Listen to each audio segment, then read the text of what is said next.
So I will not say BK or Steven because it's not as funny anymore. Well, it will be when Steven is back here, but it's me by myself again, another solo podcast. I apologize. I know Steve is oftentimes the comic relief, and he does bring a wealth of information, and I like bouncing ideas and thoughts by him. But it being holidays, Passover for us Jews, Easter for you Christians, Ramadan for those of you that celebrate that, we could not coordinate our calendars again. And Steve is out of town, and we did not want to leave you without a podcast this week. So you get me all alone again. Hopefully, with better audio this time. I know the audio in my last solo podcast sucked. And I apologize for that. Wi Fi where I was recording was spotty at best. But I have my microphone again. I have my earpieces, and I am in my office with better Wi-Fi. So hopefully this works a lot better. Um, I want to thank everybody that has been listening, subscribing, and sharing our podcast. The one I did as a solo podcast, I got a lot of positive feedback. So go on you for caressing my ego. But generally speaking, all of our podcasts, all of our episodes have been doing well, which tells me that you are getting some sort of value out of what we're talking about and the guests we're having and the back and forth between Steve and I. So I wanted to say thank you. Thank you to all of you for listening, subscribing, and as I said, sharing. It makes this all worthwhile. We're not making any money out of these podcasts. We are not monetizing anything. We're not taking any sponsors. The only brand we ever promoted is our own, which obviously doesn't pay us anything. So, the only reason we do it really is because we are passionate. We enjoy the conversations. We enjoy our guests. It may have started as a completely selfish endeavor where we wanted to talk to people, but based on your feedback, you guys are all getting some, uh, I guess, some benefit out of it. This last podcast that I did on my own, I got a lot of feedback from people about how they felt about the whole tribe approach and how that resonated. And you can see the comments on Facebook. So that is highly appreciated. The last one we did about the active shooting incident in Nashville. We got some good feedback on that, and people said they got some good tools that hopefully they can implement. And if you guys are getting value out of this, then it's worth our time. I'm just going to throw one more piece of information before I go into today's topic, and that is for you guys to be ready for a new studio. So actually, we've truly been enjoying this, and the feedback's been great. So we decided we're going to take it up a notch, and we finally signed a lease on a new space. We're going to set it up as a studio. So give us a few weeks, but you should be able to see um, a nicer background, not just my old military vest there that's been hanging since 1997, I think. And better acoustics, better audio, better video. So look forward to that. With that said, I wanted to discuss a topic that may be a little touchy for some, not so touchy for others, certainly isn't for me. And that is how much of a narcissistic bastards we are. I think I combined singular and plural there in one sentence, which is poor English, but I will play the foreigner card and say that I didn't know any better. Anyways, the reason I want to discuss this is because the whole idea of toxic masculinity, how is that affecting society, and how a bunch of men are becoming pussies. Excuse my language, or don't excuse it, I don't care. But the reality is that um, we are bending over backwards to appease other people. Men are spineless, and there's an issue with that. So, to give you a little bit of background, actually, if you ever have access, and maybe if I get access to it, I'll be able to share it. But if you ever see my military records from Israel, it actually says that I've been diagnosed as a narcissist. And when you first hear that, you first hear narcissism, right? There's a very negative connotation that comes with it. People automatically think that the person is stuck up, is all for himself, nothing for others, and even to the extent of promoting self on the expense of others, right? And those that know me I hope would say that that is there's nothing further from the truth. When it comes to that, I give the shirt off my back to a brother, uh, sometimes to a complete stranger, and certainly don't put myself ahead of others. But in my mind, there is a healthy level of narcissism that is not only welcome, it's actually needed. It's required if we want to be savages, right? Be it in the military, as law enforcement, entrepreneurs, as parents, as friends, right? We need a certain level of narcissism. So actually, I wrote down. I was trying to find an actual definition of narcissism, and if you do a quick Google search, you'll find out that. Um, a definition should not have its own word in the definition, but narcissist is defined as someone that suffered from narcissism, which is wasn't helpful.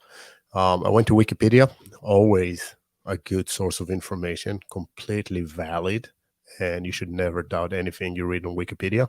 Um, but that wasn't much helpful either. It really went down the psychoanalysis and the mental disorder representation of narcissism. A lot of it has to do with sexual, uh, you know, I guess I don't know how to put it because I don't have Wikipedia open in front of me, but the idea of somebody being very self-absorbed in a sexual manner. So I don't know, my left hand and right hand may or may not agree, but that is not a story for now. What I do want to say is that I finally found this, kind of going down a rabbit hole from Merriam-Webster's um, webpage to others, and essentially what I came up with is narcissism is defined loosely as being self centered, a person with an exaggerated sense of self importance. And I think that's the important part, right? I think that the idea of the self importance is what I feel is kind of missing. Because I'll be honest, I certainly believe that there is a healthy level of narcissism, of self importance that should manifest itself in self worth, right?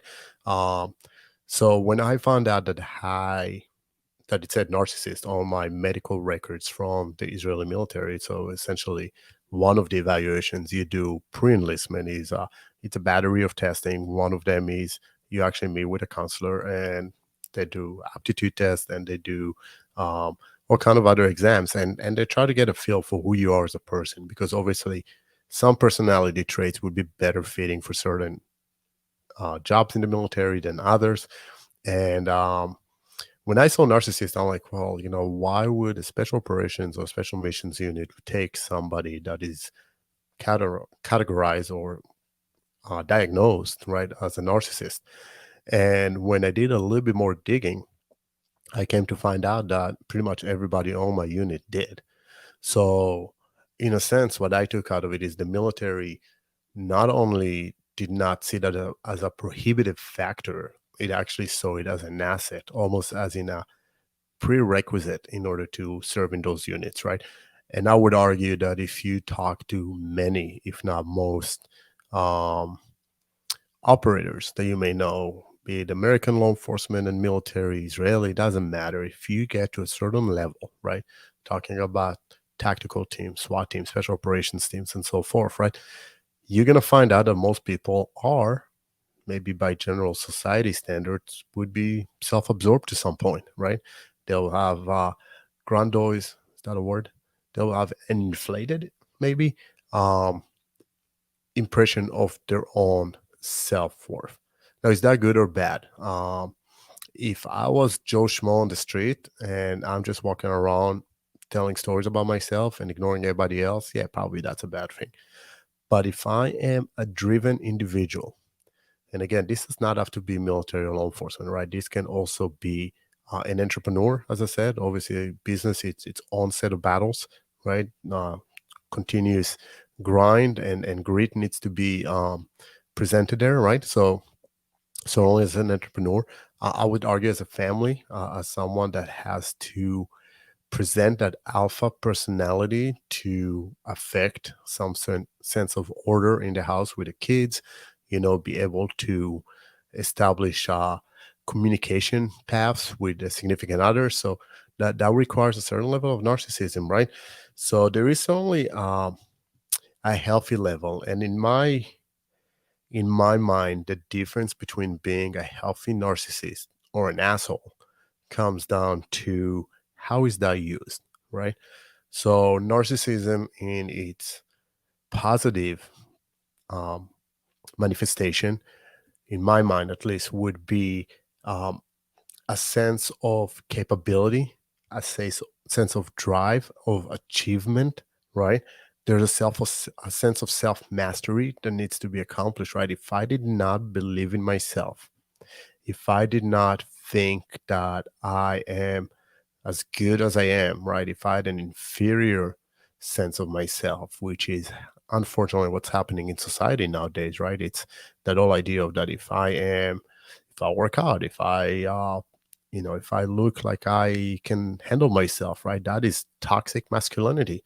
And what that causes is men believe that a dad bod, right, me being out of shape is okay. That me not standing up for to protect my wife is okay, right? And that's not right. Call me a chauvinist if you want, but the reality is that I see my role as a protector, and I think I'm capable of being a protector. And if that's narcissism, I'm okay with it because the alternative is me seeing my family ruined, my community ruined, right, my profession ruined.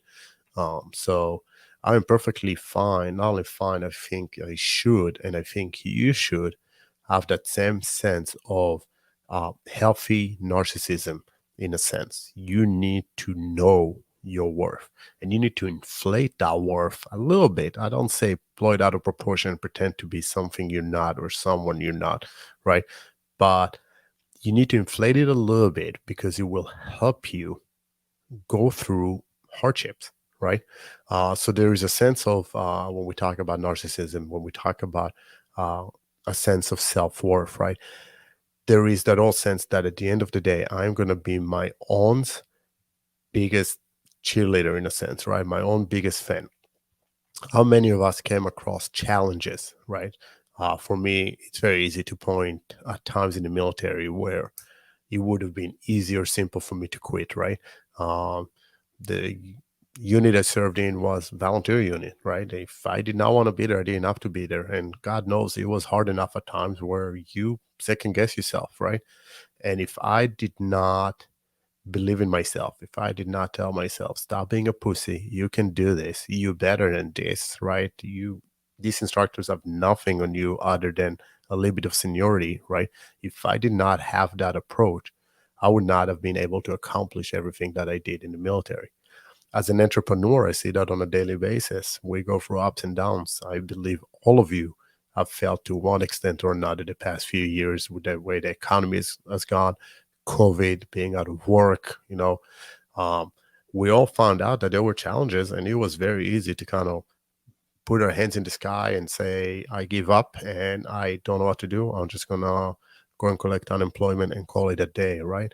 And what keeps us, and I would argue very strongly that if you're listening to this podcast, you fall into this bucket, right? But I would argue that if you are a man like me, you are um, you face those challenges with a sense of I can do that. And if you at any point in your life told yourself I can do that, that is narcissism, right? Only a narcissist would tell himself I can do that, right? If you were not a narcissist, arguably you would say I give up. I don't have to do it. I can go to somebody else to help me do it, right? But no, if we tell ourselves that we can do it, that is a healthy level of narcissism. And that is an important feature or characteristics that we need to have nowadays as family members, right? I had some comments from listeners saying that they have family members, and some of the comments that we made and some of the uh, tidbits that we threw out there, I've been helping them. So I want to give you this one too.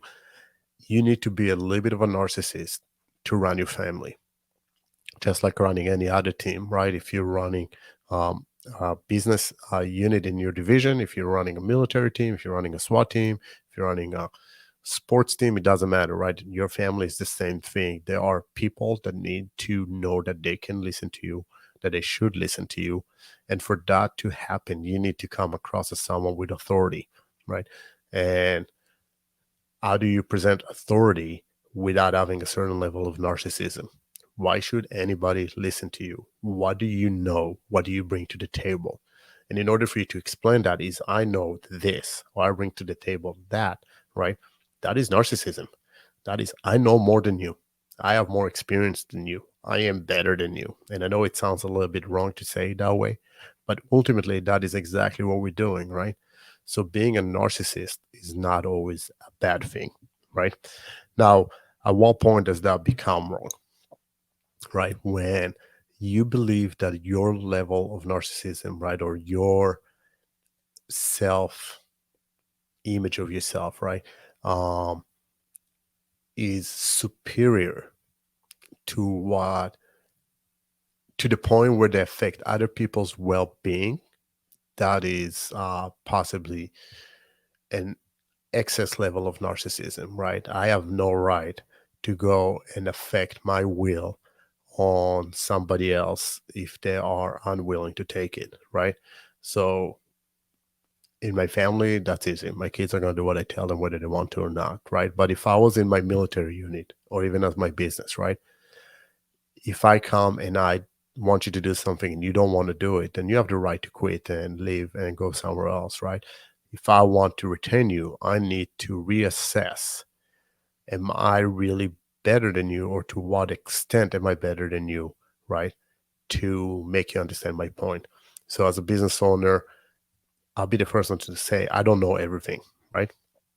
And that's a healthy level of narcissism. I know what I know, and what I know, I probably know better than you, but I also know what I don't know. And in that sense, I am dependent on my team to be a support system and help me accomplish my goal, right? Um, think of it as indirect resources, right? So I'm going to get into leadership, rules of leadership in a future podcast, but one of the things I always discuss is what are indirect resources, right? I have finite resources, be it capital, being equipment, whatever it is, right? But one indirect resource I have is my staff and what networks they bring into the table, or what skills they bring onto the table, right? So if I don't know everything, but I know that one of my employees does have that answer, right? That's essentially tells me I have the answer now, right? That's an indirect resource. Now, narcissism allows me to go and ask for that, right? I need that employee to know, listen, I'm the boss. That's me being full of myself, right? In a positive manner. I'm the boss. Now give me your answer, because I also know what I don't know. And that is where that balance, that healthy level kind of comes into play. So you need to self check every so often and make sure that you are, you know your worth, you assert that worth, right? But you also know where to draw the line and where to not cross into the realm of just being a complete obnoxious individual that pretends to be or know or do something they haven't or cannot. So that is strictly up to you. But next time you walk around and you tell yourself, I can do that, okay, because there's a challenge you're facing, no, that's good. That's healthy. That is good narcissism. Having a sense. I'll give you an example. I am not the strongest bench presser. I'm going to use that as an example. I don't know why, but I'm going to use that one, right? There are certainly people that I work with that are stronger than me, Steve being one of them, right? And but I'm going to tell them, I'm like, I'm going to press as much weight as you do. Is that being a little bit cocky, a little bit narcissist? Yeah, 100%, because I'm not there yet. But it pushes me to get there. And that is also positive. If you use that self talk to as fuel to drive you to where you need to get, that is healthy as well. So again, I am a narcissist. My name is BK, and I'm a narcissist. But that is 100% correct. And I'll throw one more thing out there actually before I leave, and that is more for your significant others. There is a specific way to deal with narcissists, right? Um, and that is important for your significant others to know. There's an element of caressing ego to support that narcissism, but keep it in check, right? And what I'm saying by that is, if you do not feel appreciated in your relationship, right, and you're a narcissist because you're listening to this podcast and you probably know what you're worth, but your ego is not caressed to a certain extent, nobody supports you, nobody backs you up. You want to start a business, you want to run a marathon, you want to, I don't know, you want to become that SWAT officer because you're now on patrol, but your significant other tells you you can't, or even if they don't tell you you can't, they just don't do anything to encourage you, right? That is going to be an issue for a narcissist. That's going to be a big blow to the ego, and over time, that's going to create a lot of pressure and tension in the relationship, where probably is going to end up falling apart.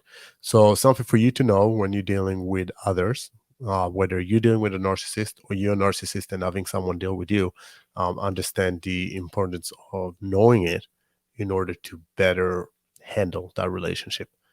So a little bit shorter than usual, but I'm going to leave you at that because there's only so much you can talk about narcissism. Hopefully, you got something out of it. I hope you are all narcissists. If you're friends of mine, you certainly are. All of my friends think they're shit, and most of them are, and that's why I love them. So until next time.